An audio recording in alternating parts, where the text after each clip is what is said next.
Hello and welcome to the June update from beautiful, sunny, warm, oh no, that was yesterday, from not very nice, quite cloudy and a bit bloody chilly England. So yeah, it was lovely yesterday. I meant to record this yesterday. I could have shown you loads of blazing sunshine, 25, 26 degrees, which is something much hotter in Fahrenheit. I can't remember what, but basically the sort of weather I have to cover up or else I burn really badly. But no, we are back to normal weather. But it's not too bad. And I have the two dogs as always. And there was a dog walking some way ahead of us, so hopefully they've got well ahead. Otherwise this is going to get very, very noisy. These two get a bit grumpy if they see other people sometimes.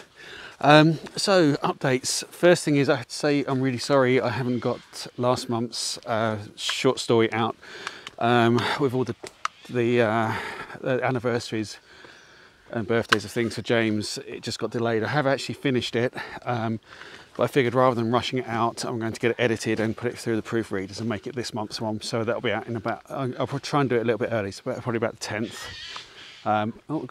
Okay, no dogs shouting, we've got crows shouting now. So that is on its way. Part of the problem there as well was that I realised I needed to actually work out what the story was going to be, as it's really turned into quite a tight-knit story. So I've done all that as well.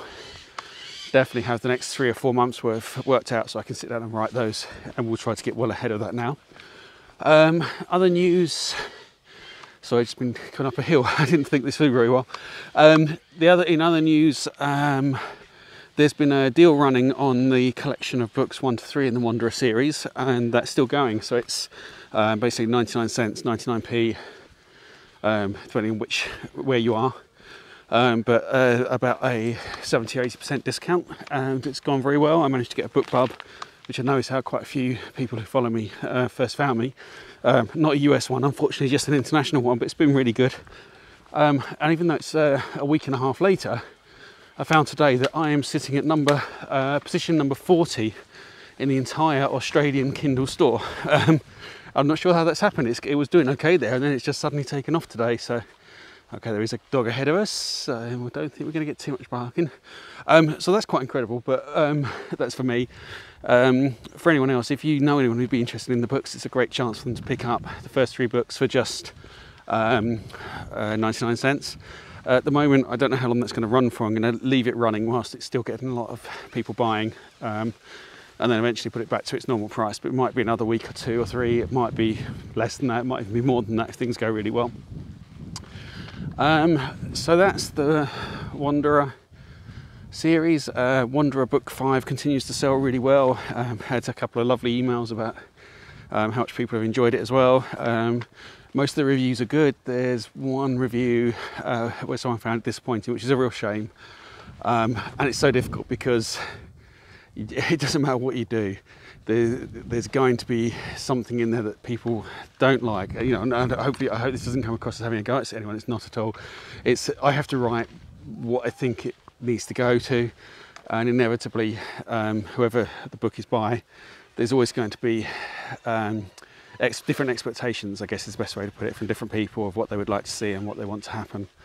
But even, you know, I read it, even the reviews that aren't so positive, I take on board what's there, and it filters in and affects what I do in the future. So, you know, I really appreciate all the reviews, whenever anyone takes time to explain what they found difficult or slowed them down or they didn't enjoy in a book. It's useful for me to know that, so I can take it on board.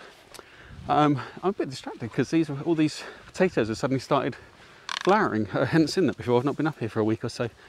And in other news, so Dark Star is still moving on. Hellfire, the transcription, I'm nearly finished with the first book, so I'll be planning the second book soon. I have another new book in mind for a new series. Basically, I've signed up for some training from some of the top indie publishers in the field. And so as part of that, I need a new series to work that one on. So it shouldn't slow down anything else I'm doing, but it will run alongside. So there's a lot of new stuff coming, but it's going to be sort of the next 3, 6, 9 months a year. Should be getting a lot more books out, rather than the sort of 1 every 2 years I managed with the Wanderer series, for a variety of reasons, partly planning them so they're not such huge things. So that's it. There's not a huge update this month. yet. I can't think of anything else. The only one thing I would say, I stumbled across, I was aware of this writer anyway, because she does a podcast I listen to, but I stumbled across the Fallen Empire, I think it is, series by Lindsay Buroker, partly because I managed to get to number 2 in Sci-Fi and Kobo in Canada, and she was number 1 with her first 3 books. And they're actually free, and I've been reading them. They're absolutely brilliant. So if you're looking for another series to read, sci-fi series, it's really, really interesting, really good. So I've read the first 3 now. I'm about to go and buy book 4, and I'm sure I'll be reading through the rest of the series. So yeah, I've got this nagging feeling I've forgotten something, but I'll stick it in the newsletter update if I have. So from me and the dogs trying to drag me down the path, that is the June update, and I will catch you next month. Bye.